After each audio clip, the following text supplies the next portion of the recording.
Rehana Fadilah, saya akan membacakan surat Al-Quran Al-Isra ayat 32 berserta tafsirnya dari Ibnu Katsir. A'udzubillahi minasyaitonirrajim. Bismillahirrahmanirrahim. Wa taqrabuz zina innahu kana fahisyah wa sa'as sabila. Dan janganlah kamu mendekati zina, sesungguhnya zina itu adalah suatu perbuatan yang keji dan suatu jalan yang buruk.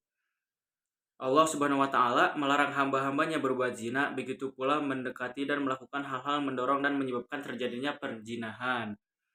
Dan janganlah kalian mendekati zina, sesungguhnya zina itu adalah suatu perbuatan yang keji dan jalan yang buruk, yakni dosa yang sangat besar. Perbuatan zina merupakan hal yang paling buruk. Imam Ahmad mengatakan, telah menceritakan kepada kami Yazid ibnu Harun, telah menceritakan kepada kami Jarir, telah menceritakan kepada kami Salim ibnu Amir dari Abu Umamah, bahwa pernah ada seorang pemuda datang kepada Rasulullah, lalu pemuda itu bertanya, "Wahai Rasulullah, izinkan aku berbuat zina." Maka kaum yang hadir mengusat pandangan mereka ke arah pemuda itu dan menghardik seraya berkata, "Diam kamu, diam kamu."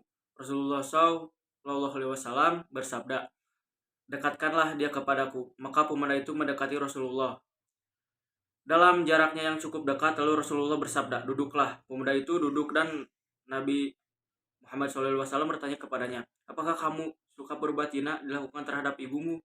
Pemuda itu menjawab, "Tidak, demi Allah, semoga Allah menjadi diriku sebagai tebusanmu." Rasulullah bersabda, "Orang lain pun tentu tidak suka hal tersebut dilakukan terhadap ibu-ibu mereka." Rasulullah bertanya, "Apakah kamu suka bila perbuatan zina dilakukan terhadap anak perempuanmu?" Pemuda itu menjawab, "Tidak, demi Allah, wahai Rasulullah, semoga dirimu menjadi tebusanmu. Semoga diriku menjadi tebusanmu."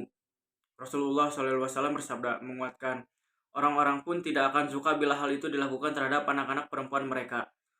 Rasulullah bertanya, "Apakah kamu suka bila perbuatan zina dilakukan terhadap saudara perempuanmu?" Pemuda itu menjawab, "Tidak, sebagai tebusanmu." Rasulullah SAW bersabda menguatkan, "Orang lain pun tidak akan suka bila hal tersebut dilakukan terhadap saudara perempuan mereka." Rasulullah bertanya, "Apakah kamu suka bila perbuatan zina dilakukan terhadap bibi dari pihak ayahmu?" Pemuda itu menjawab, "Tidak, demi Allah, semoga Allah menjadikan diriku sebagai tebusanmu." Rasulullah bersabda, "Orang lain pun tidak akan suka bila perbuatan itu dilakukan terhadap bibi dari pihak ayahmu." Mereka Rasulullah bertanya, "Apakah kamu suka bila perbuatan zina dilakukan terhadap bibi dari pihak ibumu?" Pemuda itu menjawab, "Tidak, demi Allah, semoga Allah menjadikan diriku sebagai tebusanmu." Rasulullah bersabda, "Orang lain pun tidak akan suka bila hal itu dilakukan terhadap bibi dari pihak ibu mereka." Kemudian Rasulullah meletakkan tangan ke arah dada pemuda itu seraya berdoa, "Ya Allah, ampunilah dosanya dan bersihkanlah hatinya serta